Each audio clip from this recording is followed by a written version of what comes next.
Hey everyone, it's Shakira. Welcome back to Shakira Beauty here on YouTube. And in today's video, we're going to be working with this wig that came in the color 613. Very popular. You see it all over YouTube. And initially, this is what my client wanted. She wanted this, but then she put it on and she was like, it's a little much. It's a little much, so we are going to tone this ice blonde, this white blonde down because, for corporate America, it's not the best, it's not the most, I don't want to say professional, but it's not what she was going for, not what she thought that she wanted. So we're using these two colors. We're using the darker color at the root area, and we're going to use the lighter color on the rest of the hair. So this is going to be a lace front wig.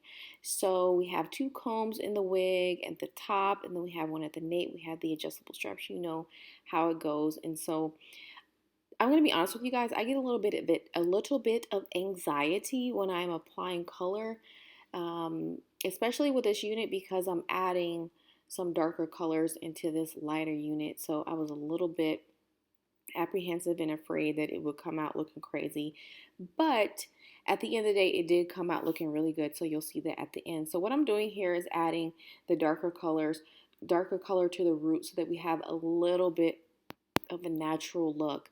And so if you look at the way I'm applying the color, so I'm applying it, but I am flipping the brush so that we have the thin side of the brush on the hair, so that we can create a faded gradient effect. And then I'm just pulling the color all the way to the ends of the hair. So we're just going to do this till we completely cover all of the hair on this unit, and we're going to let it sit for 25 minutes so that it can process. Now, this is what it looks like after everything is applied to the unit. It looks darker than it actually will come out to be, and that is like the trick with hair color, is that it usually is a little bit lighter than what it appears when it's wet. So this is the hair after I apply the color, and then I always recommend that you let wigs dry on their own. You don't want to blow dry unless you absolutely need to. And this is what it looks like when it was completely air dried. Okay, so here's what we have now. I actually had to add colored again. I put this brown in between, like I have some panels of brown just to kind of like to further, the glare is kind of messing it up, but I'll definitely show an after once I have her styled and everything.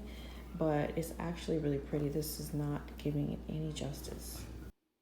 So what I did was apply the darker brown color as kind of like in the way that you would do a highlight to tone the blonde down so that we could add a little more warmth. So I left the back part of the unit mostly blonde, and at the top, in the crown area and the middle part of the unit, I added more brown so that we toned it down so that it's more like an ash blonde type of vibe. And so she loved it, and I actually really like it as well. So let me know what you think in the comments below. As always, I thank you all so much for watching, and I'll see you in the next video. Bye. Ain't none of this promise, ain't none of this promise. Ain't none of this promise, ain't none of this promise. Ain't none of this certain, ain't